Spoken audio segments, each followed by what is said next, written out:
My name is Baxa, and I'm here with my pal, Marvin Monkey.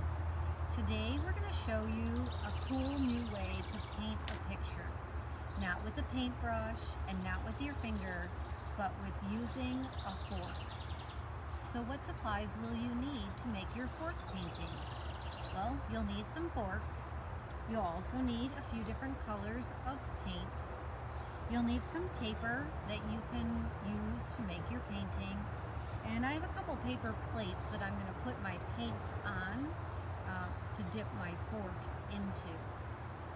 You might also want some markers to make some finishing touches to your painting. I have some glue here because I'm going to cut pieces of paper and glue them on to the painting as well. You might also want to have some extra fun and use some googly eyes for your paintings as well. Okay, so today I've decided that my first painting is going to be of a panda bear.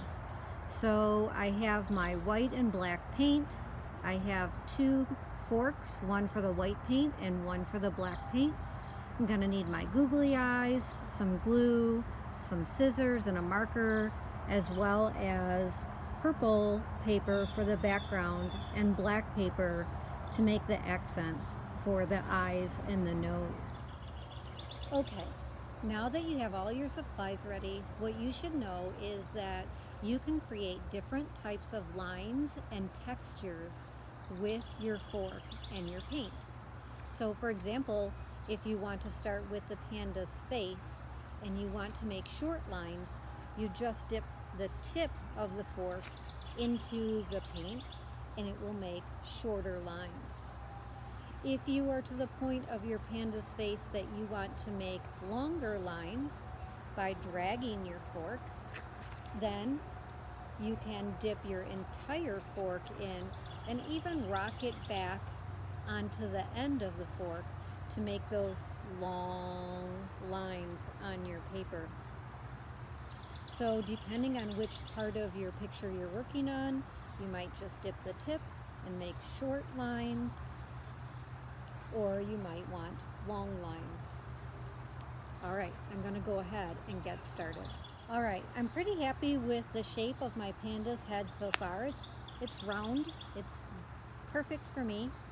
And now I've chosen another fork, or you could just go and clean off your white fork if you only have one, and then again dip your fork into your paint. Now I just want to make some short lines for the panda ears, so I'm going to be careful just to dip my tip into the paint this time because I don't want any long lines.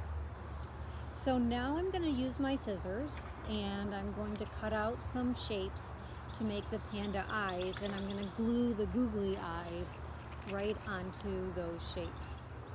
Okay, so I wanted to show you, this is one that I actually did a couple days ago so that I could let it dry. I have my short lines for my ears and my longer lines for my round face. I've cut out the black for the eyes and nose and then glued my googly eyes on. So my last finishing touch here is that I'm going to use my black marker and I'm going to go ahead and draw on the mouth now that it's all nice and dry, so that I have my completed panda bear.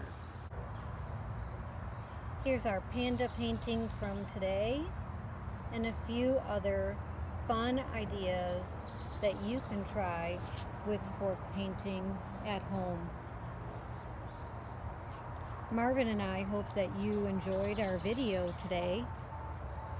Please feel free to follow us on our YouTube channel so that you can see other fun Mondays with Marvin videos and get lots of ideas of projects that you can make at home with your child.